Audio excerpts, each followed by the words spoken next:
إن الحمد لله نحمده ونستعينه ونستغفره ونعوذ بالله من شرور أنفسنا ومن سيئات أعمالنا من يهده الله فلا مضل له ومن يضلل فلا هادي له وأشهد أن لا إله إلا الله وحده لا شريك له وأشهد أن محمدا عبده ورسوله أما بعد فإن خير الحديث كتاب الله وخير الهدي هدي محمد صلى الله عليه وسلم وشر الأمور محدثاتها وكل محدثة بدعة وكل بدعة ضلالة وكل ضلالة في النار رب اشرح لي صدري ويسر لي أمري واحلل عقدة من لساني يفقهوا قولي رب أعوذ بك من همزات الشياطين وأعوذ بك رب أن يحضرون اعوذ باللہ السمیع العلیم من الشیطان الرجیم یا ایہا الذین آمنوا اتقوا اللہ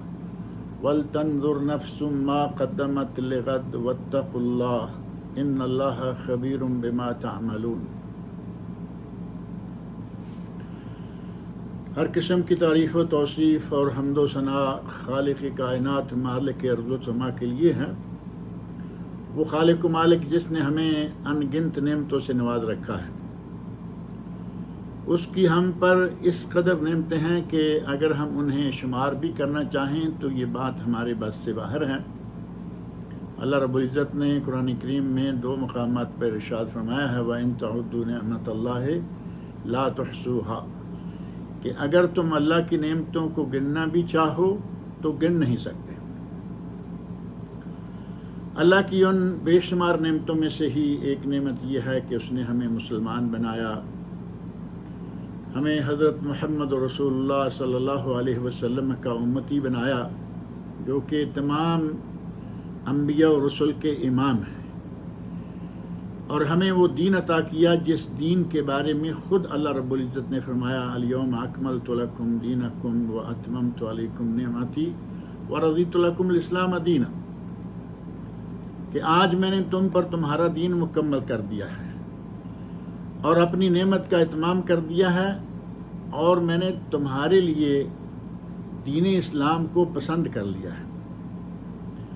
گویا کہ ہمارا دین اللہ رب العزت کا پسندیدہ دین ہے اور کامل و مکمل دین ہے جس میں کسی قسم کی کوئی کمی بیشی نہیں ہے۔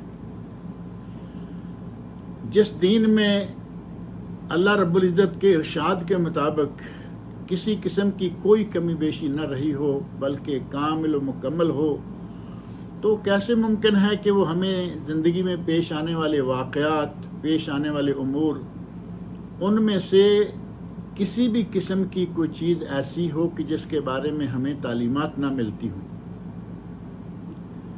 ہر موقع کے لیے، ہر معاملہ کے لیے، انسان کی زندگی کے لمحہ لمحہ کے لیے تعلیمات قرآن کریم میں اور نبی اکرم صلی اللہ علیہ وسلم کی سنت شریف میں سب چیزیں موجود ہیں۔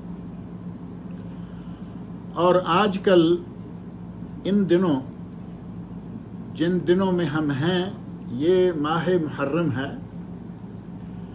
اور ماہ محرم کے بارے میں نبی اکرم صلی اللہ علیہ وسلم کے ارشادات سے قبل خود اللہ رب العزت نے ارشاد فرمایا ہے ان عدت الشہور عند اللہ 12 شہرا فی کتاب اللہ یوم خلق السماوات والارض منها 4 حرم۔ اللہ رب العزت فرماتے ہیں کہ ہمارے یہاں، اللہ کے یہاں مہینوں کی تعداد 12 ہے، اور یہ مہینوں کی تعداد 12 کب سے ہے؟ یوم خلق السماوات والارض، جب سے اللہ رب العزت نے زمین و آسمان کو بنایا ہے۔ منہا 4 حرم، ان میں سے 4 حرمت والے مہینے ہیں۔ قرآن کریم نے 4 حرمت والے مہینے کہہ کر اللہ رب العزت نے یہاں بات کو چھوڑ دیا، اور نبی اکرم صلی اللہ علیہ وسلم کی احادیث مبارکہ، صحیح احادیث میں یہ بات موجود ہے کہ وہ 4 مہینے ذوالقعدہ، ذوالحجہ، محرم اور رجب ہیں۔ تو گویا جس مہینے سے ہم گزر رہے ہیں یہ حرمت والے مہینوں میں سے ایک مہینہ ہے۔ اللہ رب العزت نے اس مہینے کو حرمت والا بنایا، اور صحابہ کرام رضی اللہ عنہم نے جب تقویم کا آغاز کیا حضرت عمر فاروق رضی اللہ عنہ کے زمانہ میں عہد مبارک میں اور صحابہ کرام کے مشورہ سے، تو انہوں نے اسے سال کا پہلا مہینہ قرار دیا، اور تقویم کا آغاز نہ نبی صلی اللہ علیہ وسلم کی ولادت سے، نہ نبی اکرم صلی اللہ علیہ وسلم کی بعثت سے، بلکہ نبی اکرم صلی اللہ علیہ وسلم کی ہجرت سے کیا، کیونکہ ہجرت وہ واقعہ ہے کہ جس واقعہ کے بعد اسلام کی ترقی، اسلام کا پھیلنا، انتشار اور نشر و اشاعت کا آغاز ہو گیا، کیونکہ مدینہ منورہ پہلی اسلامی ریاست ہے، نبی اکرم صلی اللہ علیہ وسلم کے اس حاکم ہیں، اور وہیں سے یہ سلسلہ شروع ہوا۔ صحابہ کرام نے یہ طے کیا کہ ہم اپنی تقویم کا آغاز ہجرے سے کریں گے، اور پہلا مہینہ ماہ محرم قرار پایا، اور ماہ محرم چونکہ حرمت والا مہینہ ہے، اس مہینہ میں نیا سال شروع ہوتا ہے۔ ہر سال نیا سال جو ہے ہمارا مسلمانوں کا ماہ محرم سے شروع ہوتا ہے۔ یہ الگ بات ہے کہ ہمارے یہاں اب ماہ محرم شاید ایک واقعہ کی وجہ سے صرف پہچانا جاتا ہے، اور وہ واقعہ کربلا ہے۔ اس کے علاوہ عام حالات میں اب کبھی بھی کسی مسلمان سے اچانک تاریخ پوچھیے آج کیا تاریخ ہے، کوئی آدمی الا ماشاء اللہ آپ کو ہجری تقویم کی اسلامی تاریخ نہیں بتائے گا، بلکہ اسلامی تاریخ کی بجائے وہ جنوری فروری وغیرہ کی تاریخیں بتائے گا، گویا کہ ہم نے اپنی آئیڈینٹی، اپنا تشخص جو ہے وہ تقریباً کھو دیا ہوا ہے اس معاملے میں، تو خاص طور پر۔ بہرحال نیا سال شروع ہوتا ہے، اور اس نئے سال کا آغاز جو ہے عام طور پر جو جنوری والے ہیں وہ تو ہیپی نیو ایئر اور کل عام وانتم بخیر، کارڈ بانٹ رہے ہیں، یہ کر رہے ہیں، وہ رہے ہیں، اور ہمارے نئے سال کا ہمیں پتہ ہی نہیں چلتا کہ کب شروع ہوا۔ ہاں، کچھ لوگوں کو بہت پتہ ہوتا ہے، انہوں نے اس میں بہت کچھ کرنا ہوتا ہے، پھر ان کی دیکھا دیکھی ہمیں بھی پتہ چل گیا جی محرم شروع ہو گیا ہے۔ ہمیں اس ماہ محرم کو بڑے مقدس اور بڑے پیارے انداز سے شروع کرنا چاہیے۔ نبی اکرم صلی اللہ علیہ وسلم نے اس مہینے کے بارے میں فرمایا، صحابہ کرام نے پوچھا ایو صیام افضل بعد رمضان، اے اللہ کے نبی رمضان کے بعد افضل ترین روزے کون سے ہیں؟ تو آپ نے ارشاد فرمایا شہر اللہ الذی تدعونہ المحرم، اس اللہ کے مہینے کے روزے جسے تم محرم کہتے ہو۔ صحیح مسلم اور سنن اربعہ ابو داود، ترمذی، نسائی اور ابن ماجہ میں یہ حدیث موجود ہے۔ نبی اکرم صلی اللہ علیہ وسلم نے اس کو اللہ کا مہینہ قرار دیا، ماہ محرم کو، کہ یہ اللہ کا مہینہ ہے، اور اس مہینے کے روزے رمضان کے بعد یعنی فرض روزوں کے بعد نفل روزوں میں سے افضل ترین روزے یہ ہیں، اور یہ حرمت والا مہینہ ہے، اس کا آغاز جو ہے وہ روزوں سے کیا جائے۔ صحیح بخاری میں ایک حدیث ہے کہ نبی صلی اللہ علیہ وسلم جتنا تلاش کر کے محرم کو اور عاشورہ کے روزہ کو جتنی اس کی تلاش کیا کرتے تھے، اتنی شاید کسی دوسرے روزے کی تلاش نہیں کرتے تھے۔ تو اس ماہ محرم میں جس کے روزے افضل ترین روزے ہیں پورے سال کے روزوں میں سے، ہمیں چاہیے کہ روزے رکھیں محرم کے شروع سے، یعنی سال کا بھی شروع اور محرم کا بھی شروع سے ہی روزے رکھنا شروع کریں، جتنی اللہ توفیق دے۔ بعض لوگ ہر پیر جمعرات کا روزہ رکھتے ہیں، بعض لوگ 13، 14، 15 کا روزہ رکھتے ہیں، کوئی ایک دن چھوڑ کر ایک دن کا روزہ رکھے، جتنی کسی کو توفیق ہو۔ ماہ محرم کے روزے کی بہت فضیلت ہے اور یہ رکھنے چاہیے، اور اگر کوئی اور روزہ نہ بھی ہو تو ایک روزہ خاص طور پر جو کہ پورے سال کے گناہوں کا کفارہ ہے۔ نبی اکرم صلی اللہ علیہ وسلم ارشاد فرماتے ہیں احتسب علی اللہ ان یکفر السنہ، صحیح مسلم، مسند امام احمد وغیرہ میں حدیث ہے، مجھے اللہ سے امید ہے کہ یہ ایک سال کے، صحیح مسلم، ترمذی، ابن ماجہ، مسند احمد، مجھے اللہ سے امید ہے کہ یہ ایک پورے سال کے روزوں کا کفارہ ہو جائے گا، اور وہ سال جو کہ پہلے گزر چکا ہے۔ یعنی پچھلے سال میں جتنے گناہ ہوئے 10 محرم تک اللہ تعالیٰ ان سب گناہوں کو اس روزے کے عوض معاف فرما دیتا ہے. لہذا باقی کو روزہ رکھے نہ رکھے 10 کا تو رکھیے ہی رکھیے. اور نبی اکرم صلی اللہ علیہ وسلم نے مدینہ منورہ میں جب یہود کو دیکھا کہ وہ روزہ رکھتے ہیں تو پوچھا سبب کیا ہے. انہوں نے سبب بتایا کہ حضرت موسیٰ علیہ السلام کو اللہ نے فرعون اور اس کے لشکر سے اس تاریخ کو نجات دلائی تھی تو وہ شکراً للہ انہوں نے روزہ رکھا، ہم بھی رکھتے ہیں. تو نبی اکرم صلی اللہ علیہ وسلم نے ارشاد فرمایا نحن احق منکم بموسیٰ، ہمارا موسیٰ پر تم سے بھی زیادہ حق ہے. لہذا آپ نے فرمایا کہ ہم بھی روزہ رکھیں گے. یہ صحیح بخاری، مسلم، ابو داود اور ابن ماجہ میں حدیث ہے انا احق منکم بموسیٰ نحن احق منکم بموسیٰ. آپ نے خود بھی روزہ رکھا اور مسلمانوں کو روزہ رکھنے کی تاکید کی. اور رمضان المبارک کے فرض روزہ کے بعد اس کی فرضیت تو ختم ہو گئی، لیکن یہ اجر و ثواب واضح ہے کہ 1 سال کے گناہوں کا کفارہ ایک روزے سے ہو جاتا ہے. لہذا یہ رکھنا چاہیے. اور چونکہ یہودی بھی یہ روزہ رکھتے تھے، نبی اکرم صلی اللہ علیہ وسلم کی عادت مبارکہ تھی کہ آپ عموماً یہود کے جو اعمال ہیں ان کی کسی نہ کسی طرح مخالفت فرمایا کرتے تھے. تو اس کی مخالفت حضرت عبداللہ بن عباس رضی اللہ عنہما سے صحیح سند سے ثابت ہے کہ اس کی مخالفت کے لیے نبی اکرم صلی اللہ علیہ وسلم نے ارشاد فرمایا لئن عشت الی قابل لأصومن التاسع، اگر میں اگلا سال زندہ رہا تو میں 9 کا روزہ رکھوں گا.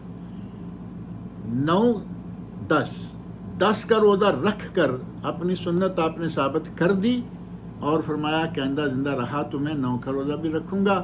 یعنی 2 روزے ہو جائیں گے، یہود کی مخالفت ہو جائے گی.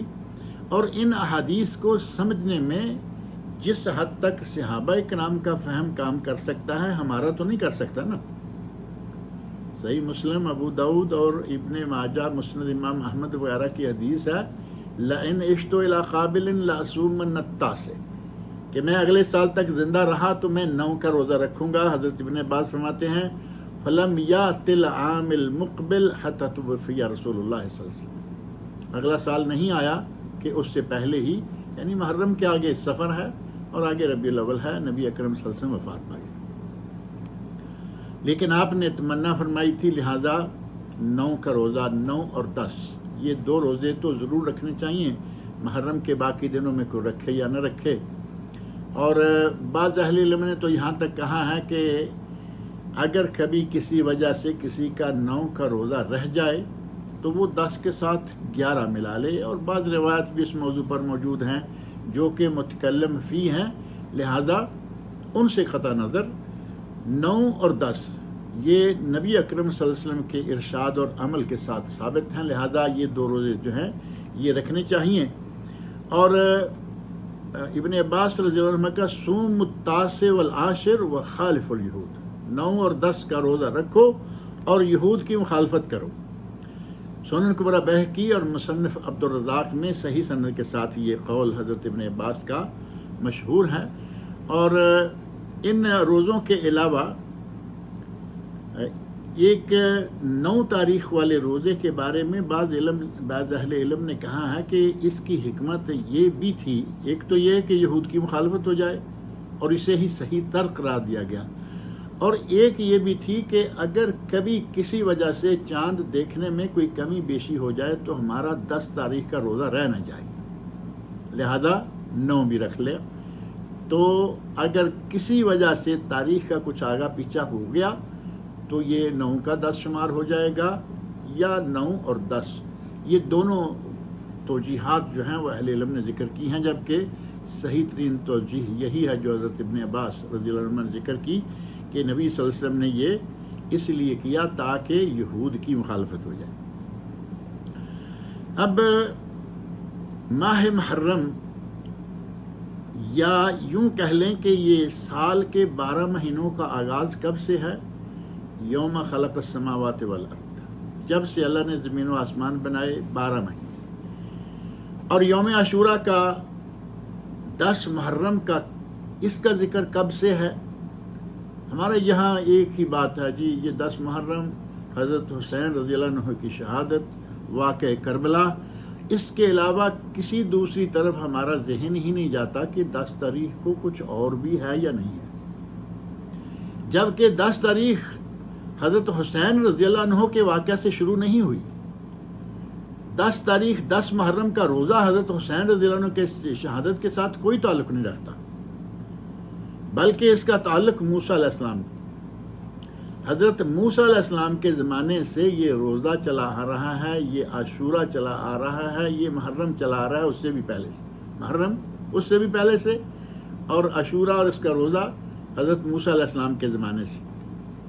تو یہ سلسلہ جو ہے ہمارا صرف عاشورہ کے ساتھ نہیں ہے، بلکہ حضرت موسیٰ علیہ السلام کے زمانے سے نجات کے ساتھ اس کا تعلق ہے، شکر کے ساتھ اس کا تعلق ہے۔ اب یہاں ایک لمحہ فکریہ 2 لفظی یہ ہے کہ نبی اکرم صلی اللہ علیہ وسلم کی سنت، موسیٰ علیہ السلام کی سنت، یہود کا عمل، اہل سنت تمام مسلمانوں کا کم از کم علم یہ ہے کہ نبی صلی اللہ علیہ وسلم اس میں روزہ رکھا، نبی صلی اللہ علیہ وسلم نے 10 تاریخ کا روزہ رکھا، پہلے بھی روزہ رکھا کرتے تھے، لیکن 10 کا روزہ پھر خاص موسیٰ علیہ السلام کے حوالے سے رکھا، اور 9 کا بھی ارادہ فرمایا۔ امت اسلامیہ تو 9 اور 10 کا روزہ رکھے، اور کچھ لوگ اس دن سبیلیں لگائیں، پانی کی، دودھ کی، سکنجبین کی، شربت کی، یہ کی اور وہ کی، کھانے کھلائیں، یہ کریں وہ کریں، یعنی نہ روزہ رکھتے ہیں نہ روزہ رکھنے دیتے ہیں۔ یہ ہے محبان رسول، یہ ہے نا محبان اہل بیت، کہنے کو محبان اہل بیت، کہنے کو محبان رسول، اور کرتوت سراسر رسول اللہ صلی اللہ علیہ وسلم کے ارشاد کے بھی خلاف اور عمل مبارک کے بھی خلاف۔ اب ان لوگوں کا کیا کیا جائے؟ اور پھر ان دنوں میں ماہ محرم میں روزے جیسے عمل کو چھوڑ کر انتہائی خباثت، خبث باطن کا اظہار کیا جاتا ہے کہ نبی اکرم صلی اللہ علیہ وسلم کے صحابہ کرام کے خلاف بکواس، صحابہ کرام خلفاء راشدین رضی اللہ عنہم، امہات المومنین، صحابیات، سب کے خلاف بد زبانیاں، تبرہ، سب و شتم، گالی گلوچ 2-2.5 مہینے تو یہ زوردار طریقے سے چلتا ہے، اور ان انسانی شکل فرشتوں کو اتنا برا بلا کہا جاتا ہے، جبکہ صحابیت کا مقام کتنا ہے، صحابیت کا مقام کیا ہے؟ صحابی اللہ رب العزت کے یہاں اور رسول اللہ صلی اللہ علیہ وسلم کے یہاں ان کا مقام و مرتبہ کیا تھا، بعد والوں کو چھوڑے۔ اللہ رب العزت نے قرآن کریم میں سورۃ التوبہ کی آیت نمبر 100 میں فرمایا، والسابقون الاولون من المہاجرین والانصار والذین اتبعوہم بإحسان رضی اللہ عنہم ورضوا عنہ۔ والسابقون الاولون، صحابہ، سبقت لے جانے والے، پہلے اسلام لانے والے، مہاجرین اور انصار، اور جنہوں نے ان کی پورے خلوص کے ساتھ اتباع کی، رضی اللہ عنہم ورضوا عنہ، اللہ ان سے راضی ہو گیا اور وہ اللہ سے راضی ہو گئے۔ وَأَعَدَّ لَهُمْ جَنَّاتٍ تَجْرِي تَحْتَهَا الْأَنْهَارُ، اللہ رب العزت نے ان کے لیے جنتیں بنائیں جن کے نیچے نہریں بہتی ہیں، خالدین فیہا ابدا، اس میں وہ ہمیشہ رہیں گے۔ ذالک الفوز العظیم، یہ بہت بڑی کامیابی ہے۔ یہ صحابہ کرام کے بارے میں اللہ رب العزت نے سورہ توبہ میں فرمایا۔ اسی طرح سورۃ الفتح کی آیت نمبر 2 میں نبی اکرم صلی اللہ علیہ وسلم کو اللہ نے اس شرف سے نوازا اور فرمایا، لِيَغْفِرَ لَكَ اللَّهُ مَا تَقَدَّمَ مِن ذَنبِكَ وَمَا تَأَخَّرَ وَيُتِمُّ نِعْمَتَهُ عَلَيْكَ وَيَهْدِيَكَ صِرَاطًا مُسْتَقِيمًا۔ اے نبی، ہم نے آپ کے پہلے پچھلے، معروف ہے کہ نبی صلی اللہ علیہ وسلم کے پہلے پچھلے تمام گناہ اللہ نے معاف کر رکھے تھے، پہلے پچھلے ہم نے تمام گناہ آپ کے معاف کر دیے ہیں، اپنی نعمتیں جو ہیں ان کا اتمام اور آپ کو ہدایت دے دی ہے صراط مستقیم۔ صحیح بخاری مسلم میں ہے کہ نبی اکرم صلی اللہ علیہ وسلم نے صحابہ کرام کے سامنے یہ آیت پڑھی تو انہوں نے عرض کیا یا رسول اللہ یہ تو آپ کے لیے ہے، لیغفر لک اللہ ما تقدم من ذنبک وما تاخر، ہمارے لیے اس میں کیا ہے؟ تو پھر نبی اکرم صلی اللہ علیہ وسلم نے اسی سورہ کی سورت فتح کی آیت نمبر سورت الفتح کی آیت نمبر 2 میں یہ چیز موجود تھی، نہ کہ سورہ توبہ میں، یہ سورہ فتح ہے، اور اس کے بعد نبی صلی اللہ علیہ وسلم نے یہ آیت تلاوت فرمائی جو کہ سورۃ الفتح کی آیت نمبر 5 ہے، لِيُدْخِلَ الْمُؤْمِنِينَ وَالْمُؤْمِنَاتِ جَنَّاتٍ تَجْرِي مِن تَحْتِهَا الْأَنْهَارُ خَالِدِينَ فِيهَا وَيُكَفِّرُ عَنْهُمْ سَيِّئَاتِهِمْ وَكَانَ ذَلِكَ عِندَ اللَّهِ فَوْزًا عَظِيمًا۔ اللہ رب العزت نے صرف نبی اکرم صلی اللہ علیہ وسلم کو نہیں نوازا، بلکہ فرمایا تاکہ مومن اور مومنوں کو اللہ رب العزت ان جنتوں میں داخل کر دے جن کے نیچے نہریں بہتی ہیں، وہ وہاں ہمیشہ رہیں گے اور اللہ رب العزت ان کے گناہوں کو ختم کر دے گا۔ وَكَانَ ذَلِكَ عِندَ اللَّهِ فَوْزًا عَظِيمًا، اور یہ اللہ کے یہاں بہت بڑی کامیابی ہے۔ سورۃ الفتح کی آیت نمبر 18، 19 اور 20، ان میں بھی صحابہ کرام رضی اللہ عنہم کا ذکر خیر موجود ہے، جبکہ نبی اکرم صلی اللہ علیہ وسلم کے ارشادات دیکھے جائیں اور قرآن کریم کے ساتھ ہی ان کا بھی مطالعہ ہو تو پتہ چلتا ہے کہ صحابہ کرام کے بارے میں نبی اکرم صلی اللہ علیہ وسلم نے اور صحابہ کرام کے بارے میں ہی اللہ رب العزت نے کیا فرمایا ہے۔ سن 6 ہجری میں صلح حدیبیہ کے موقع پر نبی صلی اللہ علیہ وسلم کے ساتھ 1400 صحابہ تھے۔ حضرت عثمان رضی اللہ عنہ کی شہادت کی خبر افواہ کے طور پر پھیل گئی تو نبی صلی اللہ علیہ وسلم نے وہاں صحابہ اکرام 1400 صحابہ سے بیعت لی کہ ہم عثمان رضی اللہ عنہ کی شہادت کا بدلہ لیں گے۔ اس بیعت میں 1400 صحابہ شامل ہیں، اور ان 1400 صحابہ کے بارے میں سورۃ الفتح کی آیت 18 میں اللہ نے فرمایا لَقَدْ رَضِيَ اللَّهُ عَنِ الْمُؤْمِنِينَ إِذْ يُبَايِعُونَكَ تَحْتَ الشَّجَرَةِ، اللہ ان مومنوں سے راضی ہو گیا جو کہ آپ کے ہاتھ پر درخت کے نیچے بیعت کر رہے تھے۔ یہ سن 6 ہجری کا واقعہ ہے۔ نبی اکرم صلی اللہ علیہ وسلم کے ہاتھ پر بیعت کرنے والے 1400 صحابہ اللہ راضی ہو چکا ہے، اور نبی اکرم صلی اللہ علیہ وسلم کا ارشاد صحیح مسلم، ابو داؤد، ترمذی اور مسند امام احمد میں ہے، لا يدخل النار ابدا بايع تحت الشجرہ، وہ صحابی، وہ شخص کبھی بھی جہنم میں داخل نہیں ہوگا جس نے حدیبیہ کے مقام پر بیعت رضوان کے موقع پر نبی کے ہاتھ پر اس درخت کے نیچے بیعت کی۔ لا يدخل الجنت ابدا، لا يدخل النار ابدا، لا يدخل النار ابدا احد بايع تحت الشجرہ، کوئی شخص ان 1400 میں سے کوئی شخص جہنم میں داخل نہیں ہوگا جس نے درخت کے نیچے بیعت کی ہے۔ اور غزوہ بدر پیش آیا۔ غزوہ بدر میں اگرچہ 1400 نہیں 313 صحابہ تھے، وہ واقعہ بھی بڑا مشہور ہے، اس کے بارے میں صحیح بخاری اور صحیح مسلم میں حدیث موجود ہے، لعل اللہ اطلع علی اہل بدر، اللہ رب العزت نے اہل بدر پر جھانک کر فرمایا، اللہ تعالیٰ نے اہل بدر کو جھانکا، دیکھا، فقال، اور ارشاد فرمایا، یہ حدیث قدسی شمار ہوگی اگلا حصہ جو ہے، اعملوا ما شئتم قد غفرت لکم، اے میدان بدر میں شرکت کرنے والے صحابہ، شہداء اور غازی تمام لوگوں کے لیے خطاب ہے کہ اہل بدر، آج کے بعد تم جو بھی عمل چاہے کرو، میں نے تمہیں بخش دیا، قد غفرت لکم، میں نے تمہیں بخش دیا، اعملوا ما شئتم، اللہ رب العزت نے کتنا انعام فرمایا کہ تم جو بھی چاہے آج کے بعد کرو، میں نے تمہیں بخش دیا ہے۔ ظاہر ہے کہ اللہ رب العزت نے بخش دیا، نبی اکرم صلی اللہ علیہ وسلم نے بشارت دے دی، اب ان صحابہ سے سوائے شکر کے اور عبادت کے اور کیا سرزد ہوگا۔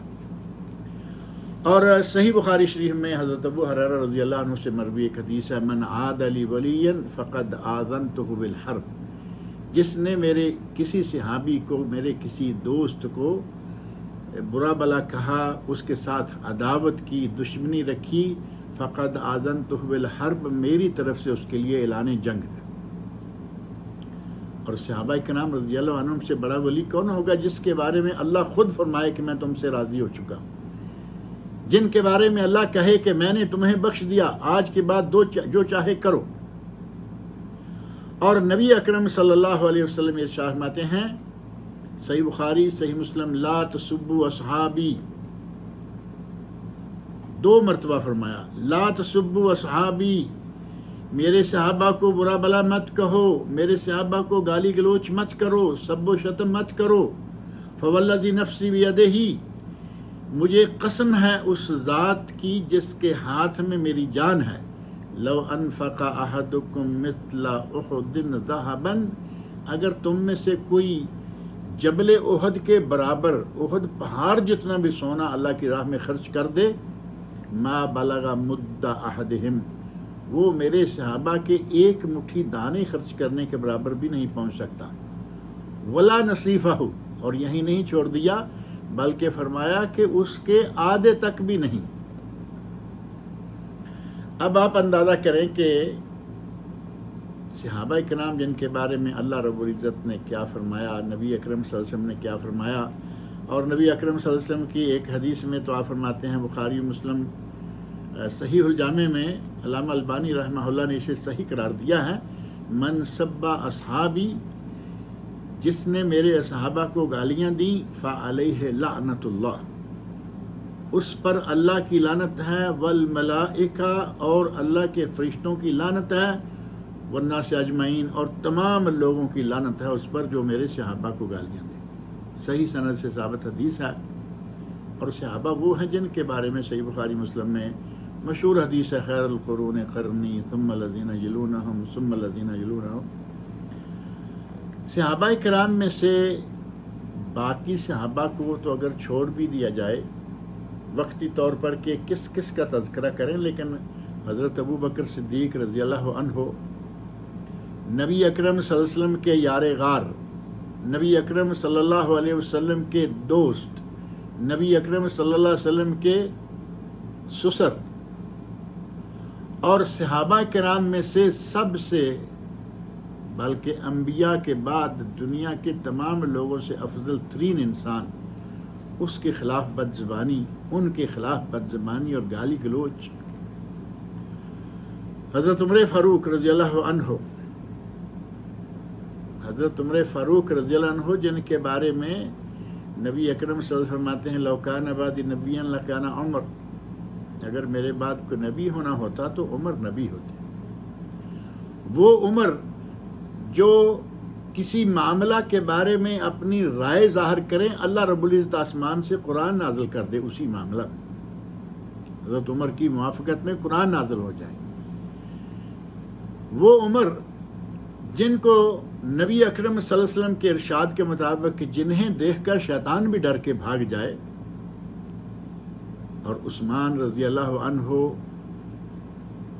اللہ رب العزت نے حضرت ابو بکر اور عمر رضی اللہ عنہ دونوں کو نبی صلی اللہ علیہ وسلم کے سسر بنایا، اور حضرت عثمان اور حضرت علی رضی اللہ عنہما کو، ان دونوں کو آپ کے داماد بنایا۔ حضرت علی رضی اللہ عنہ داماد ہیں، اور حضرت عثمان رضی اللہ عنہ ذو النورین ہیں، دوہرے داماد ہیں۔ حضرت علی رضی اللہ عنہ کو چھوڑ دیں گے اور حضرت عثمان کو گالیاں دیں گے، جو دوہرے داماد ہیں ان کو گالیاں۔ بڑے عجیب پیمانے ہیں ان لوگوں کے پاس، گالی دینے کے لیے کوئی بہانہ نہیں، کوئی چیز نہیں، اپنی زبانوں کو پلید کرتے رہنا سارا سال، اور خاص طور پر ان 2-3 مہینوں کے اندر اتنے زور سے حضرت معاویہ رضی اللہ عنہ کو گالیاں، جو کاتب وحی ہیں، نبی اکرم صلی اللہ علیہ وسلم کے سالہ صاحب ہیں، ام المومنین حضرت ام حبیبہ رملہ بنت سفیان ان کے بھائی ہیں، رملہ بنت سفیان اور معاویہ بن ابو سفیان، رملہ بنت ابو سفیان، معاویہ بنت ابو سفیان، دونوں بہن بھائی ہیں، گویا کہ نبی صلی اللہ علیہ وسلم کے سالہ ہیں، اور سالہ جو ہے وہ اس اپنی بہن کے بچوں کا کیا لگتا ہے؟ نبی اکرم صلی اللہ علیہ وسلم نے دیکھے انہیں وہ سالہ ہیں. اللہ رب العزت نے قرآن کریم میں نبی کی بیویوں کو مائیں کہا. امت کی مائیں ہو گئیں، حضرت ام حبیبہ بھی ماں ہو گئی. اور جب وہ ماں ہے تو ماں کا بھائی کیا ہوتا ہے؟ ماموں. مسلمانوں کے ماموں خال المومنین والمسلمین، ان کے بارے میں بد زبانیاں حد کر دیتے ہیں یہ لوگ. ان لوگوں کے بارے میں بد زبانیاں کرتے کرتے کرتے یہاں تک معاملہ پہنچ جاتا ہے کہ یہ کسی بھی صحابی کو معاف کرنے کے لیے تیار نہیں، بلکہ کہیں گے کہ چند صحابہ کے نام لیتے ہیں جو انگلیوں پہ گنے جا سکتے ہیں، ان صحابہ کو چھوڑ دیا جائے تو باقی سارے کے سارے نعوذ باللہ منافق ہو گئے تھے.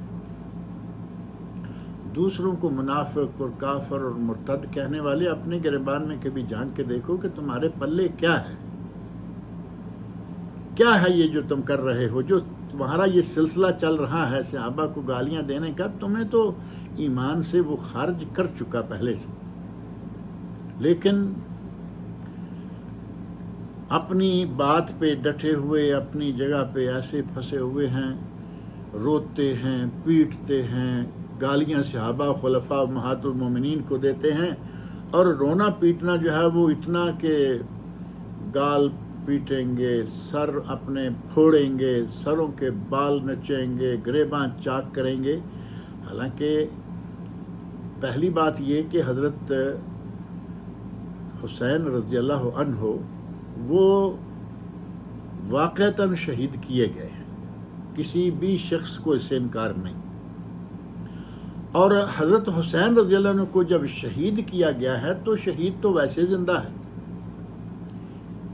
شہید تو ویسے زندہ ہے. قرآن کریم میں ایک جگہ نہیں، دو جگہ اللہ رب العزت نے ارشاد فرمایا وَلَا تَقُولُوا لِمَن يُقْتَلُ فِي سَبِيلِ اللَّهِ أَمْوَاتٌ، جو لوگ اللہ کی راہ میں شہادت پائیں انہیں مردہ مت کہو، بل احیاء ولکن لا تشعرون، وہ زندہ ہے لیکن تمہیں ان کی زندگی کا شعور نہیں، اور نہ شعور ہو سکتا ہے کیونکہ وہ برزخ کی زندگی میں زندہ ہیں.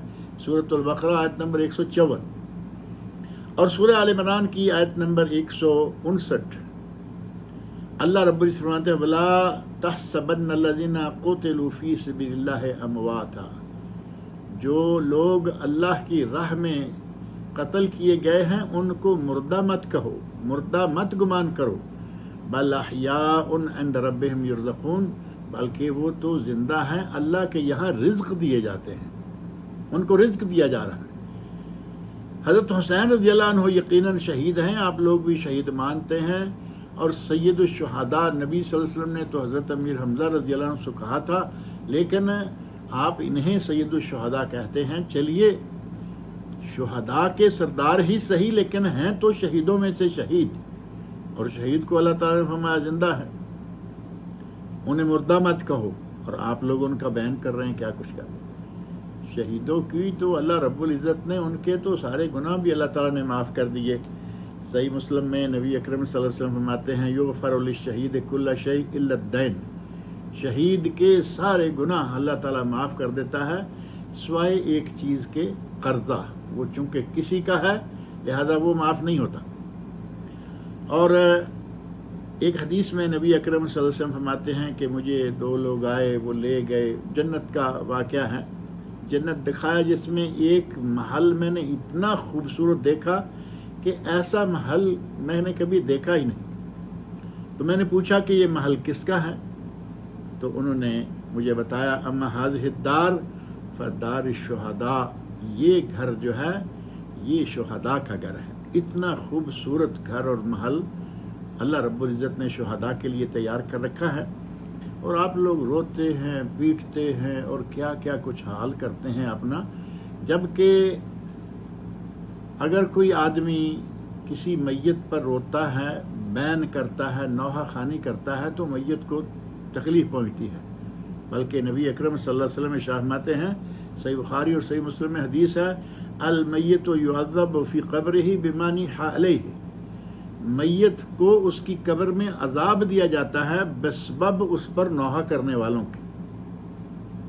لیکن اہل علم نے کہا ہے کہ اگر میت نے یہ وصیت کی ہو تب اسے عذاب ہوگا، اور حضرت حسین رضی اللہ عنہ تو اس سے بالا ہیں کہ وہ اس قسم کی غلط وصیت کریں جس کا منع کرنا ان کے یہاں ان کے نانا کی طرف سے ثابت تھا کہ نبی اکرم صلی اللہ علیہ وسلم نے اس سے سختی سے منع کر رکھا ہے۔ صحابیات میں سے بعض صحابیات کہتی ہیں، صحیح بخاری اور صحیح مسلم میں حدیث موجود ہے، اخذ علینا رسول اللہ صلی اللہ علیہ وسلم عند البیعۃ عہدا، نبی اکرم صلی اللہ علیہ وسلم نے جب ہم سے بیعت لی تو اس وقت آپ نے ہم سے عہد لیا اللہ ننوح، کہ ہم نوحہ نہیں کریں گے۔ عورتیں ذرا کمزور دل کی ہوتی ہیں، اس قسم کے المناک واقعات پر ان سے رونا تو خیر نارمل سی بات ہے، اگر صرف رونے کی حد تک ہو، آنکھوں سے آنسو بہہ رہے ہیں، کچھ تھوڑی بہت آواز نکل رہی ہے، اس کی تو گنجائش ہے، لیکن اگر ساتھ ہی کچھ مرنے والے کی تعریفیں شروع کر دیں کہ تم یہ تھے، تم وہ تھے، تم چلے گئے، اب ہمارا کیا ہوگا، یہ نوحہ شمار ہو جائے گا۔ اور نوحہ کرنے والے کے بارے میں نبی اکرم صلی اللہ علیہ وسلم نے اپنی صحابیات کو بیعت لیتے وقت باقاعدہ اس سے منع کیا۔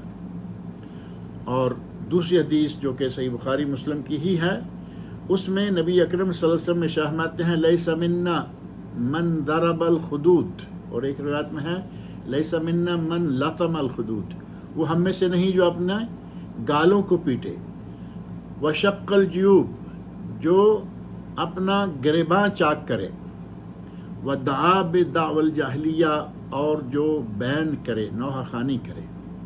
تین چیزیں اکٹھی ایک روایت میں او کے ساتھ ہے کہ جس نے یہ کیا یا یہ کیا یا یہ کیا، اور ایک نے ہے جس نے یہ کیا اور یہ کیا اور یہ کیا، معنی یہ کہ ان میں سے کوئی ایک بھی کام جو کرے گا اس کے بارے میں آپ نے فرمایا لیس منا، وہ ہم میں سے نہیں ہے۔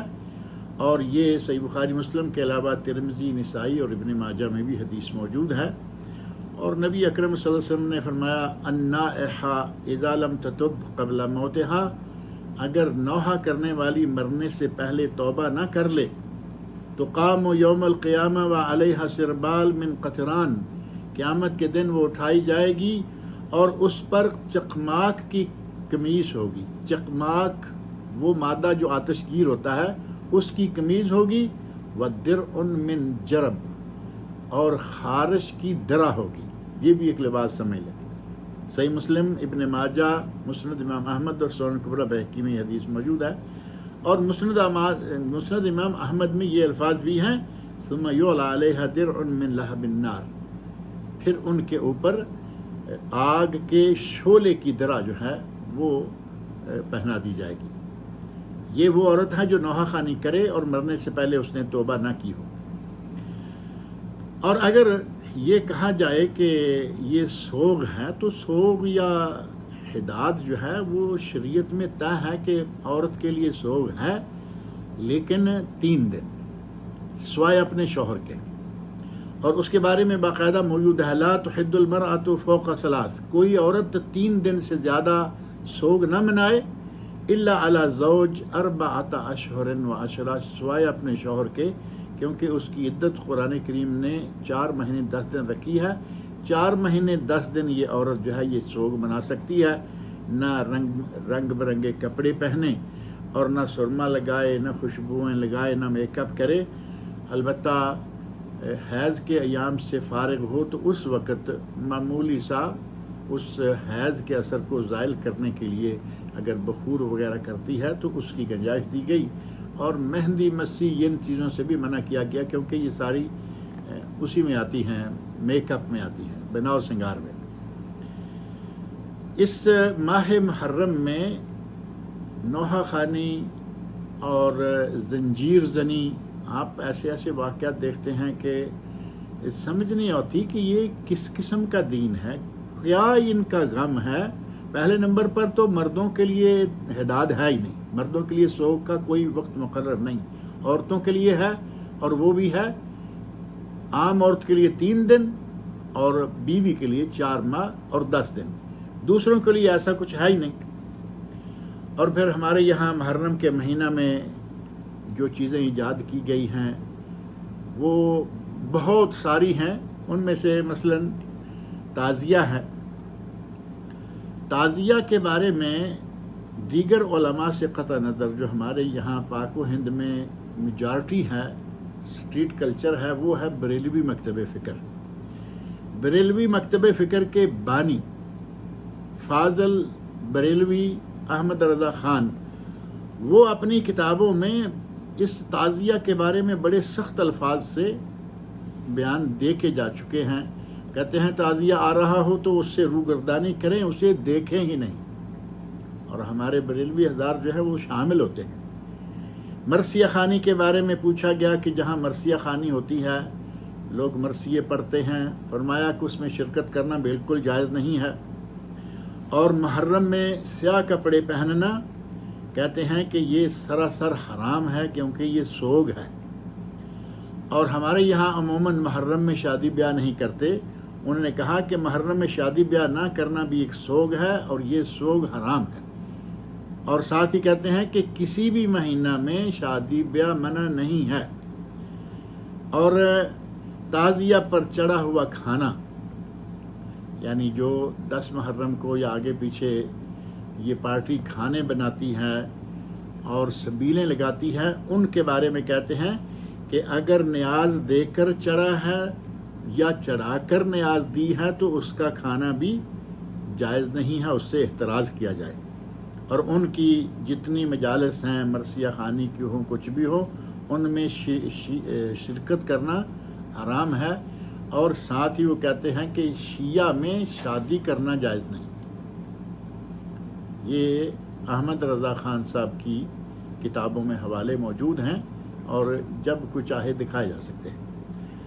بہرحال اب مسئلہ یہ ہے کہ یہ ایک بات بڑے زور شور سے کہتے ہیں کہ حضرت حسین رضی اللہ عنہ کو فلاں نے قتل کیا، انہیں فلاں نے شہید کیا، فلاں نے کیا، یہ کیا وہ کیا. اب تھوڑے سے وقت میں ہم یہ دیکھنا چاہتے ہیں کہ حضرت حسین رضی اللہ عنہ کے قاتل کون ہیں، قاتلین حسین جو ہیں وہ کون ہیں. اس سلسلہ میں پہلے آئیے تھوڑا سا تاریخ کی گواہی لیتے ہیں کہ تاریخ میں ہمیں کچھ ایسی چیزیں ملتی ہیں یا نہیں کہ جو لوگ روتے ہیں، پیٹتے ہیں، چیختے ہیں، چلاتے ہیں، دراصل وہی قاتل بھی ہوتے ہیں. اس سلسلہ میں تاریخ اسلام کا تاریخ انسان کا پہلا قتل کا واقعہ جو حضرت آدم علیہ السلام کے دونوں بیٹوں حابیل اور قابیل کے مابین پیش آیا، اسی میں آپ دیکھ لیں کہ پہلا قتل ہے اور بھائی نے بھائی کو قتل کر دیا. قابیل نے حابیل کو قتل کر دیا. فطوعت له نفسه قتل اخیہ فقتلہ.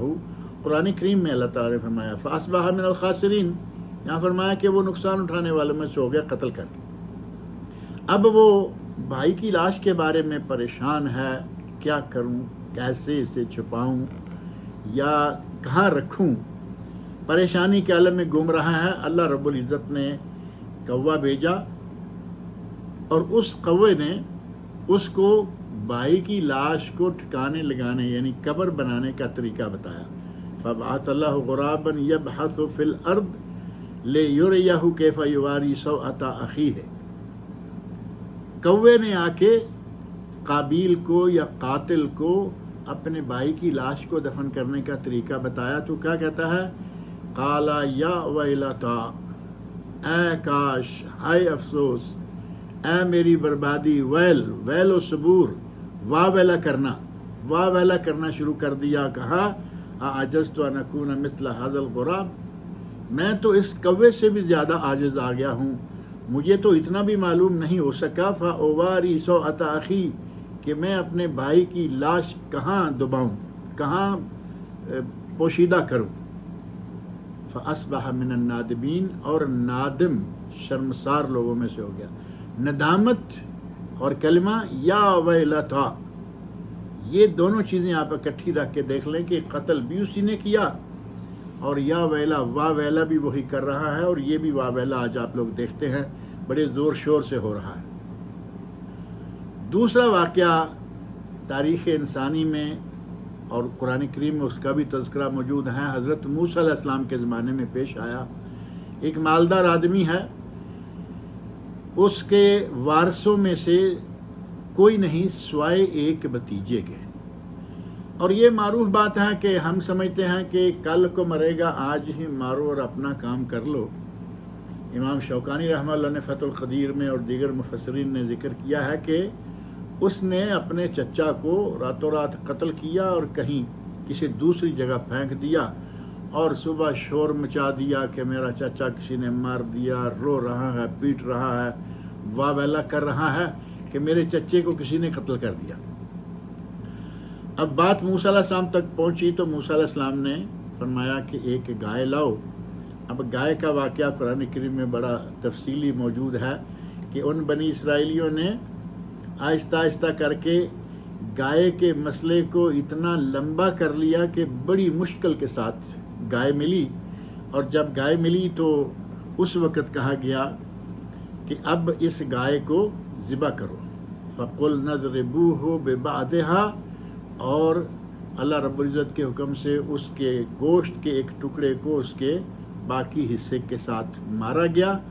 كَذَلِكَ يُحْيِي اللَّهُ الْمَوْتَى وَيُرِيكُمْ آيَاتِهِ لَعَلَّكُمْ تَعْقِلُونَ۔ اس طرح اللہ رب العزت تمہیں بتاتا ہے کہ ہم مردوں کو کیسے زندہ کر لیتے ہیں، تاکہ تم اللہ کی نشانیاں دیکھو اور عقل سے کام لو، عقل مند بنو۔ گویا کہ اللہ رب العزت نے اس میت کو، گائے کے گوشت کا ٹکڑا، اس میت کو مارنے کا حکم دیا۔ حضرت موسیٰ علیہ السلام کے ذریعے یہ ساری بات آئی کہ گائے ذبح کرو، اس کا ایک ٹکڑا لو، اور اس مردہ جسم جو ہے انسان کا یا اس بھتیجے کے چچا کا جسے اس نے خود اپنے ہاتھوں سے قتل کیا ہے، یہ اسے مارو۔ میت کو ٹکڑا گوشت کا لگا، اٹھ کے بیٹھ گئی اور اس نے بتایا کہ یہی میرا قاتل ہے۔ اب یہ قرآن کریم میں موجود ہے، تاریخ بنی انسان کا، بنی آدم کا واقعہ موسیٰ علیہ السلام کے عہد میں پیش آیا، اور رونے والا، چیخنے والا، چلانے والا وہی قاتل نکلا۔ اب ایک تیسرا واقعہ ہے، اور وہ واقعہ بھی کافی طویل ہے، حضرت یوسف علیہ السلام کا واقعہ۔ سورہ یوسف کی آیت نمبر 7 سے شروع کر کے آیت نمبر 18 تک اگر پڑھیں تو پھر پڑھنے اور ترجمہ کرنے میں وقت لگے گا۔ مختصر بات یہ کہ بھائیوں نے دیکھا اور خیال کیا کہ ہمارے والد یعقوب علیہ السلام، حضرت یعقوب علیہ السلام، ہمارے والد حضرت یوسف علیہ السلام اور بنیامین جو ان کے بھائی تھے، ان دونوں کی طرف زیادہ مائل ہیں، ہماری طرف ان کی توجہ کم ہے، تو ایسا کیوں نہ کریں کہ یوسف کو ہم قتل کر دیں۔ قتل کا فیصلہ کر کے لے کے نکلے۔ ایک بھائی نے کہا نہیں قتل نہیں کرو، کہیں ایسی جگہ پھینک دو، بلکہ یہ تھا کہ کسی ایسی جگہ پھینک دو کہ یہ مر جائے گا، جہاں کوئی آنے والا نہ ہو، جانے والا نہ ہو، یا کوئی اٹھا کے لے جائے گا اور تمہارے والد تمہارے لیے مخصوص ہو جائیں گے، یعنی یوسف علیہ السلام درمیان سے نکال دیں، اور اس کے لیے انہوں نے یہ سوچا۔ اپنے والد سے کہتے ہیں کہ ابا جان، ہم کھیل کود کے لیے جا رہے ہیں، شکار کے لیے جا رہے ہیں، ہمارے بھائی یوسف کو ساتھ بھیج دو۔ یعقوب علیہ السلام نے فوری طور پر کہا میں ڈرتا ہوں، مجھے خوف ہے، لَيَحْزُنُنِي أَن تَذْهَبُوا بِهِ، مجھے یہ بات غمناک کرتی ہے کہ تم اسے ساتھ لے جاؤ، وَأَخَافُ أَن يَأْكُلَهُ الذِّئْبُ، اور مجھے ڈر ہے کہ کہیں اس کو بھیڑیا نہ کھا جائے، وَأَنْتُمْ عَنْهُ غَافِلُونَ، اور تم اس سے غافل ہو، تم شکار کرنے کے لیے ادھر بھاگے ہوئے ہو، تو کہیں ایسا نہ ہو کہ اسے بھیڑیا کھا جائے۔ یہ خدشہ حضرت یعقوب علیہ السلام نے پہلے ہی ظاہر کر دیا۔ تو کہتے ہیں ہم اتنے بھائی ہیں، اتنا بڑا ہمارا جماعت ہے، اتنی بڑی ہماری اتنی قوت ہے، بھیڑیا کیسے کھا جائے گا، ہم ان کی حفاظت کریں گے اور ہم ان کے لیے خیر خواہ بھی ہیں۔ اور لے گئے۔ اب قتل کرنے کی بجائے یہ طے پایا کہ اسے اس ویران کنویں میں پھینک دیتے ہیں۔ کنویں میں پھینکا گیا، اور جب کنویں میں پھینک لیا تو اس کے بعد واپس آئے، اور ان کے واپس آنے کا تذکرہ قرآن کریم نے سورہ یوسف کی ہی آیت نمبر 16 میں کیا، وَجَاءُوا أَبَاهُمْ عِشَاءً يَبْكُونَ، جاؤ اباہم عشاء یبکون، وہ رات کو عشاء کے وقت اپنے باپ کے پاس آئے، یبکون وہ رو رہے تھے، یعنی رونا، واویلا کرنا، چیخ چکار کرنا. قالوا یا ابانا انا ذهبنا نستبق، ابا جان ہم گئے، ہم ایک دوسرے سے بازی لے جانے والے تھے، یعنی باہر نکلے ہوئے تھے، ہم بھاگ رہے تھے، دوڑ رہے تھے. وترکنا یوسف عند متاعنا، اور یوسف علیہ السلام کہتے ہیں کہ انہیں ہم اپنے سامان کے پاس چھوڑ گئے تھے. فاکلہ الذئب، اور اسے بھیڑیا کھا گیا. وما كنت بمؤمن لنا ولو كنا صادقین، ہم اگرچہ سچے بھی کیوں نہ ہو لیکن تم تو ہم پہ ایمان لانے والے نہیں. اپنا خدشہ پھر ظاہر کر دیا کہ وہ تو پہلے ہی انہوں نے بھیڑیے کا ذکر کیا تھا، کہیں بھیڑیا نہ کھا جائے. واقعی بھیڑیے کا تذکرہ کیا، تفصیلی واقعہ جو ہے وہ یہاں ذکر کرنے کی بات نہیں، وہ طول تفصیل بات ہو جائے گی. کہنا صرف یہ ہے کہ حضرت یعقوب علیہ السلام نے بھیجتے وقت جو بات کہی وہی بات یہاں آ کے واپس انہوں نے کہا کہ بھیڑیا کھا گیا. اور آئے کس حالت میں؟ جاؤ اباہم عشاء یبکون، آئے جب کہ وہ عشاء کا وقت تھا اور اپنے باپ کے پاس آئے، وہ رو رہے تھے. یعنی رونا پیٹنا کون کر رہا ہے؟ غم کا اظہار کون کر رہا ہے؟ چیخ چنگاڑ واویلا اس وقت کون کر رہا ہے؟ اور قتل کس نے کیا ہے؟ وہ تو اپنے طور پر قتل کر گئے نا، اپنے طور پر پھینک دیا کنویں میں کہ یہاں مر جائے گا، اللہ خیر سے. حضرت یوسف علیہ السلام کو اللہ رب العزت نے وحی کی اور فرمایا کہ تم گھبراؤ نہیں، ایک وقت آئے گا کہ تم انہیں یہ سارا واقعہ بتاؤ گے. وَأَوْحَيْنَا إِلَيْهِ لَتُنَبِّئَنَّهُمْ بِأَمْرِهِمْ هَذَا وَهُمْ لَا يَشْعُرُونَ، ایک وقت آئے گا کہ تم انہیں ان کے اس واقعہ، اس قتل کی سازش کا تم انہیں بتاؤ گے لیکن انہیں شعور نہیں ہوگا. یعنی تمہیں ہم انشاءاللہ زندہ بھی رکھیں گے، تمہیں زندہ بھی رکھیں گے. یہ اللہ تعالیٰ کی طرف سے یوسف علیہ السلام کو وحی کر دی گئی، زندہ بھی رکھیں گے اور تمہارے پاس تمہارے سارے بھائیوں کو بھی لائیں گے. یوسف علیہ السلام کا واقعہ قرآن کریم میں موجود ہے. کہنے کا مقصد اس واقعہ سے یہ ہے کہ جن لوگوں نے قتل کیا، جن لوگوں نے قتل کی سازش کی، جن لوگوں نے مارا پیٹا، جو کچھ بھی کیا، کنویں میں پھینکا، وہی لوگ روتے ہوئے آ رہے ہیں. جن لوگوں نے حضرت حسین رضی اللہ عنہ کو شہید کیا، وہی لوگ روتے ہیں، وہی لوگ پیٹتے ہیں.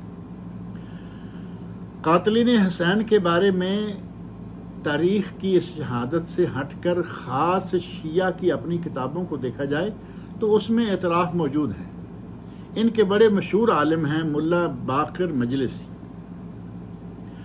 وہ جلال العیون نامی اپنی کتاب میں صفحہ 503 اور اسی میں کچھ 222 پر بھی اعترافات موجود ہیں. کہتے ہیں کہ لوگ ہمیں غدار اور قاتلان حسین کہتے ہیں. آج میں یہ کہتا ہوں، ہاں، رافضی شیعوں نے ہی اہل بیت کو قتل کیا. کہتے ہیں کہ ہاں، رافضی شیعوں نے ہی اہل بیت سے غداری کی اور انہیں قتل کیا، شہید کیا.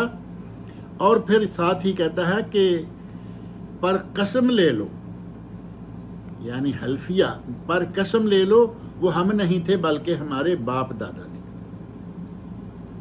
یہ ان کے گھر کی گواہی ہے. ان کا بہت بڑا عالم امام ملا باقر مجلسی، وہ یہ بات بہار الانوار میں بھی لکھی ہوئی ہے کہ قسم لے لو وہ ہم نہیں تھے، یعنی آج کے شیعہ جو رو رہے ہیں پیٹ رہے ہیں وہ ہم نہیں تھے، ہمارے باپ دادا تھے اور ہم تو ان کا کفارہ ادا کر رہے ہیں. یعنی ہم وہ نہیں ہیں اور ہم تو ان کا کفارہ ادا کر رہے ہیں کہ انہوں نے یہ گناہ کیا اور یہ رو پیٹ کر کفارہ. اب پہلی بات یہ کہ یہ رونا پیٹنا کفارہ کہاں سے؟ رونا پیٹنا تو پہلا گناہ قتل تھا، اب یہ دوسرا گناہ نبی صلی اللہ علیہ وسلم کی سنت کے مطابق لیس منا، وہ ہم میں سے نہیں ہے. یہ کفارہ نہیں بلکہ یہ دوسرا گناہ ہے. اور علی بن حسین بن علی المرتضی رضی اللہ عنہم، یہ علی بن حسین بن علی زین العابدین ہیں جو بیمار کربلا بھی کہلاتے ہیں. اور کربلا کے میدان سے یہی اکیلے واپس آئے تھے، مردوں میں سے خواتین کو ساتھ لے کے آئے، اور جس وقت یہ کوفہ میں پہنچے تو اس وقت کوفہ کی عورتوں نے، کوفہ کے مردوں نے رو رو کر اپنا برا حال کیا، اور اس وقت وہاں زین العابدین صاحب نے ایک خطبہ دیا اور انہوں نے کہا کہ تم ہؤلاء یبکون علینا، اے کوفے والو تم ہم پہ رو رہے ہو، فمن قتلنا غیرکم، تم ہم پہ، ہمارے لوگوں پہ، ہمارے شہداء پہ رو رہے ہو، انہیں قتل کس نے کیا ہے؟ معنی یہ تھا کہ یہ تم ہی ہو۔ ایھا الناس من عرفنی فقد عرفنی، اے لوگو جس نے مجھے پہچان لیا اس نے پہچان لیا، ومن لم یعرفنی فانا علی بن الحسین، میں علی بن حسین، علی بن حسین بن علی زین العابدین ہوں، اور کہا کہ میں وہ حسین ہوں، اس حسین کا بیٹا ہوں جس حسین کو دریائے فرات کے کنارے پر ذبح کر دیا گیا ہے۔ اور آگے فرماتے ہیں ایھا الناس ناشدتکم باللہ هل تعلمون انکم خدعتم ابی، کہتے ہیں کہ تمہیں معلوم ہے، اللہ کی قسم دے کے کہتا ہوں، تمہیں معلوم ہے کہ تم نے میرے باپ سے دھوکہ کیا، وقتلتموہ، اور تم نے اسے شہید کر دیا، اور تم نے وَأَتَيْتُمُوهُ الْعَهْدَ وَالْمِيثَاقَ وَالْبَيْعَ، تم نے عہد کیا تھا، عہد و پیمان، میثاق اور بیعت کی تھی کہ ہمارے پاس آ جاؤ، ہم آپ کا تعاون کریں گے، آپ کا ساتھ دیں گے، لیکن تم اس کی بجائے تم نے انہیں قتل کر دیا ہے، شہید کر دیا ہے۔ اور یہ زین العابدین ہے جو اصل مدعی ہیں اس سارے کیس میں، انہوں نے اہل کوفہ کو یعنی شیعہ کو کہا، اور بعض الفاظ میں ہے کہ نبی اکرم صلی اللہ علیہ وسلم کی رشتہ دار زینب بنت علی، حضرت علی رضی اللہ عنہ کی بیٹی زینب، انہوں نے کہا یا اہل کوفہ یا قتلت اخی، حضرت حسین رضی اللہ عنہ کی بہن کہتی ہیں یا قتلت اخی، اے میرے بھائی کے قاتلو، اتبکون اخی، کیا تم میرے بھائی پر رو رہے ہو؟ اجل واللہ فبکو فانکم احری بالبکا، کہا واللہ تم اسی لائق ہو کہ تم روتے ہی رہو، بد دعا دی انہیں، کہا کہ تم اسی لائق ہو کہ تم روتے ہی رہو۔ اور یہ تو لگتا ہے کہ حضرت زینب رضی اللہ عنہا کی بد دعا ہے جو ان لوگوں کو اس طرف لگائے ہوئے ہے کہ آج تک یہ روتے پیٹتے چلے آ رہے ہیں۔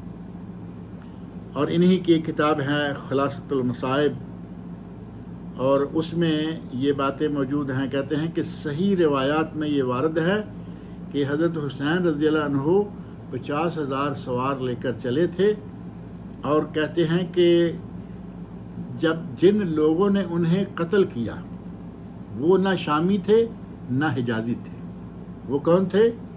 وہ کوفی تھے۔ ایسے ہی بعض ان کی اپنی کتابیں ہیں علام البراء وغیرہ، جس میں یہ لکھا ہوا ہے کہ حضرت حسین رضی اللہ عنہ کو ان لوگوں نے اتنے خطوط لکھے کہ جن سے 2 بورے بھر جاتے، اور وہ بورے کھول کر پھر دکھائے بھی گئے۔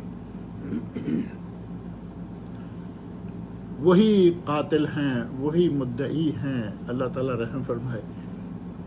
اللہ تعالیٰ ہمیں کتاب اللہ اور سنت رسول کا مطالعہ کرنے کی، اور صحیح امور پر چلنے کی، اور صحابہ کرام کی عزت کرنے کی، ان کے مقام و مرتبہ کا اعتراف کرنے کی توفیق عطا فرمائے۔ اللہ تعالیٰ مجھے اور آپ سب لوگوں کو نیک عمل کی توفیق سے نوازے۔ وما علینا الا البلاغ المبین۔ بارک اللہ فیکم، سلمک اللہ، جزاکم اللہ جزاک اللہ خیر۔ شیخ محترم بہت بہت شکریہ، آپ نے ٹائم عنایت فرمایا۔ شیخ محترم 1-2 سوال ہیں۔ ایک سوال تو یہ ہے، محرم کے مہینے میں کیونکہ بہت سے لوگ سبیل لگا رہے ہوتے ہیں، تو کیا اگر کوئی اپنا روزگار کرتا ہے، شربت یعنی ریڑھی پہ جو شربت لگاتے ہیں، وہ ان 10 دنوں میں بند کر لیں؟ کسی کا سوال ہے، اس نے سوال کیا ہے۔ پہلی بات یہ ہے کہ اگر تو کوئی سارا سال ریڑھی پر شربت لگاتا ہے تو وہ کسی ایسی جگہ پہ شربت لگائے جہاں شیعہ کا کوئی تعلق نہ ہو، نہ ان کی کوئی ریلی جا رہی ہو، نہ ان کا جلوس نکل رہا ہو، نہ ان کی کوئی وہ مجلس مرثیہ خانی والی مجلس ہو. اگر اپنے نارمل اڈے پر ہے، اپنی جگہ پر ہے جہاں پورا سال لگاتا ہے، تو اس میں انشاءاللہ کوئی گناہ نہیں، کوئی عیب نہیں. لیکن اگر وہ ریڑھی کو لے کے وہاں چلا جائے کہ میری آج زیادہ بکری ہوگی، وہ جگہ اس لائق نہیں ہے کہ وہاں جا کے آدمی بزنس کرے، کیونکہ وہاں جو کچھ ہو رہا ہے ان کی کثرت کو بڑھانا بھی جائز نہیں ہے. یہ جائے گا، لوگ اس سے بھی پئیں گے اور یہ بھی ایک فرد کے طور پر اس میں شریک ہو جائے گا. ان کی جو کثرت ہے وہ بڑھے گی، ان کی کثرت بڑھانا بھی جائز نہیں ہے. اور ایسے موقع پر ایسی جگہ پہ بزنس بھی نہ کرے تو اچھا ہے. اپنی جگہ جہاں کہیں پہلے سے ہوتا ہے وہیں رہے، یا جان بوجھ کر بھی تھوڑا اس سے ہٹ جائے، 4 پیسے کم کما لے گا لیکن شک و شبہ سے بالا ہوں گے انشاءاللہ. جزاک اللہ خیر. دوسرا سوال شیخ صاحب یہ میرا ہے کہ 9 محرم اور 10 محرم کا شیخ جو روزہ ہے وہ جو سنت ہے وہ صحیح ہے، اور شیخ جو یہ 10 کے ساتھ 11 ملاتے ہیں شیخ، وہ سنت تھوڑی سی اس میں ضعف ہے، تو اس میں آپ کی کیا رائے ہے شیخ؟ میں نے یہ بات ذکر کی ہے، آپ نے تھوڑی توجہ کم دی ہے لگتا ہے. ظاہر ہے کہ کچھ ساتھ میں کسی جگہ مصروف ہو جاتے ہوں گے. میں نے یہ ذکر کیا ہے کہ 9-10 جو ہے وہ تو صحیح سند سے دونوں ثابت ہیں، اور جو 11 ہے وہ لوگ 11 والے لوگ جو ہے نا، ان کے یہاں وہ روایت جو ہے نا سمو قبلہ بیوم و بعدہ بیوم، وہ روایت ضعیف ہے، اس پہ کلام ہے، اس میں کوئی شک نہیں. لیکن وہ کہتے ہیں کہ اگر کوئی آدمی ہر مہینے میں 3 روزے رکھتا آ رہا ہے تو وہ 13, 14, 15 کے رکھتا ہے. اور دوسری ایک حدیث میں ایام بیض کے علاوہ بھی 3 روزوں کا ذکر ہے کہ جو ہر مہینے میں 3 روزے رکھے. اس حدیث کو بھی وہ ساتھ جوڑ دیتے ہیں اور کہتے ہیں کہ اس کو بدعت کہنا جائز نہیں ہے، لیکن یہ کہ نیت میں تھوڑا سا فرق ہو جائے کہ یہ سنت جو ہے وہ ہے 9-10، اور اگر اس حدیث کو کہ ہر مہینے میں 3 روزے ہیں اس میں 9-10-11 کرے گا تو انشاءاللہ کوئی حرج نہیں ہے. جزاک اللہ خیر شیخ، بارک اللہ فیکم. کسی کا کوئی سوال ہے تو وہ کر سکتا ہے.